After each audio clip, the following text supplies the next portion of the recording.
taking a couple of minutes just to answer a couple of questions. First things first, when you playing that show last night, what was that like, and how does that compare to doing like a regular Foo Fighters gig? Well, it's good because it's close and we see everybody's face, and there's a real sort of a communal feeling with those kids that got there and wanted the album and that much and wanted to see us that much that they really fought to get in there. So that was nice. It's communal. There's always the part of me that wants to give people the show and everything too, the lights and everything. So, but I think those, since they were probably our closest fans around here, that they enjoyed that, the fact that it wasn't like a real show. So I think all in all, it was a good experience. Oh, it was great. Cool. How are you? I'm good. How are you? Good. I was at the show last night. Oh, did you go to that? Oh yeah, I thought it was absolutely amazing. Did you really? I'll stick around. It was really weird. Usually when bands put out new albums, maybe the old stuff is maybe a little bit. They don't concentrate it as much. It's not as intense, but you could see that you were very present during that song, very present during the old stuff. What keeps that stuff still fresh? Oh, the rock. I enjoy playing, and I enjoy playing those songs, and I always have. And it almost seems like the older the songs get, the more comfortable you feel with them, So whenever you play them, it's just a return to something familiar, and I like it. So, and with new songs, we're concentrating much more hard on trying to make them sound good, because we've done I'll Stick Around probably 300 times. It's gotten pretty easy to do, and so, but still, we just love to play, so I think that might have something to do with it. I hope so. And you're also going to be doing this Tower clerk thing on Thursday, and I heard through the grapevine you used to work at Tower? I did. I worked at Tower Records in Washington, D.C. Well, I think when I was maybe 19 or 20 years old. I didn't work there for long. I think I worked there for maybe 3 or 4 months. So, yeah, we're just going to go and do it. It should be fun. I don't remember how to use the register, but whatever. I'll screw something up, I'm sure. Now, what is entailed in that? Are you going to be able to, they're going to leave you in charge of the register and try to sign autographs? No, is that part of it? I think that I'll just be checking stuff out. I think I'll just be running the register. I don't think it's a signing thing. I have no idea. I'm anxious to see what happens. But Chris, how did you find him? I think he fits in well.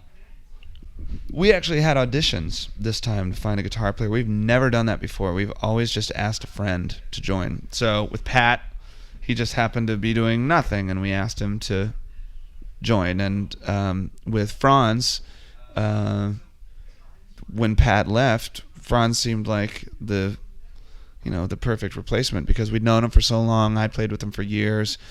He's a great player. He loved touring, and it was just pretty simple. This time we thought, okay, maybe we should have auditions so we can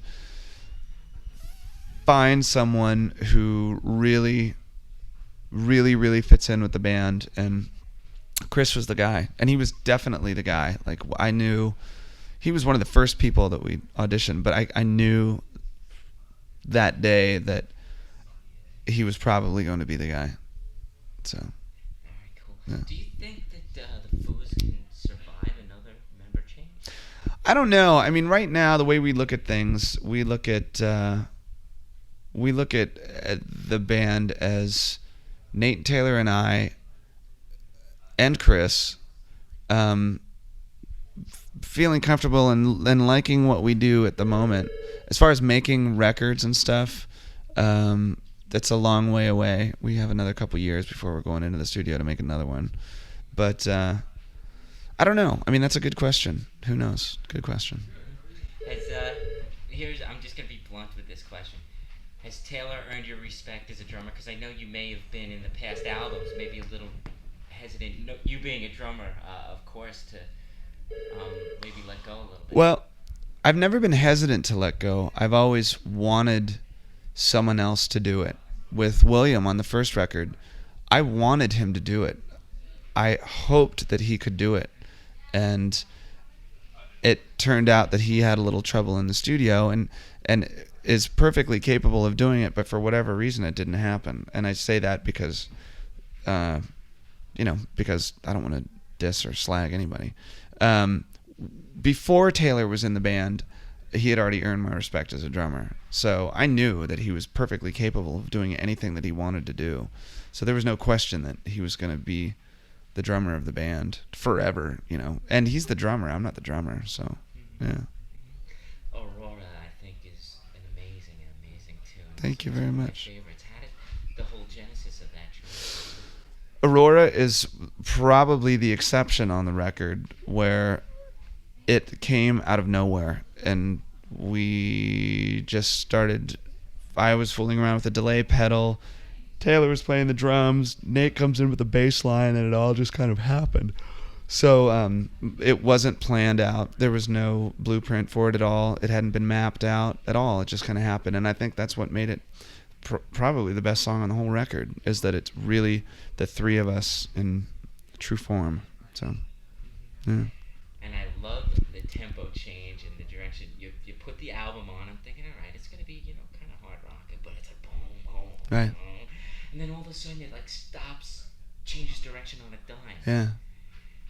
I mean, was that something that came naturally? Well, Stacked Actors, the first song on the record, is a weird one because we didn't know where that was coming from. We didn't really know what direction it was going to go. We'd kind of jammed on it a little bit before the album. We thought, wow, this kind of sounds like the Zombies, but this middle guitar part, what do we do with it? And we just thought how to go back and forth. And once we got closer to the recording, it seemed like, wow, maybe we can throw in some weird salsa kind of vibe to it or something like that, I don't know. It's a weird one. That one surprised us because when we first finished it and heard it, we thought, what is this? Is this good? Is it? I can't tell. The vocals are weird. We're just kind of weirded out about it. And now it's turned out to be a lot of people's favorite, so. Absolutely. And with the whole album, it seems like you've found and you're comfortable finally with your voice. Do you feel that way? I do feel a little more comfortable with it. I mean, I don't know many people who say, hey, I love my voice. I like to hear myself sing. But I've had about 4 years to get used to it. So I think I'm just getting used to it. And a lot of these songs deserved singing rather than just balls out screaming. So being alone in the basement in our house for 4 months, the freedom of doing it on our own and being disconnected from anything else, I think gave us the courage to, at least gave me the courage to really try to open up and sing rather than just take the easy route, which would be to scream the whole time. And the whole switching label, obviously Roswell Records is still intact, but you went from Capitol to, how did that whole thing happen? Was that an easy road, a rough road? It was pretty easy, only because we had the option to leave Capitol if we wanted to. There was no legal weirdness. We had a clause that said if Gary Gersh were to leave, then we were allowed to go too. And Gary Gersh, who was the president, and also the guy that signed Nirvana to Geffen, he decided he was going to leave. And we thought, okay, do we stay or do we go? We thought, why don't we just go and make a record, and when we're done making a record, then we'll go talk to labels after that. It's pretty simple. It's great. How crucial is There's Nothing Left to Lose for Foo Fighters? The album? Yeah.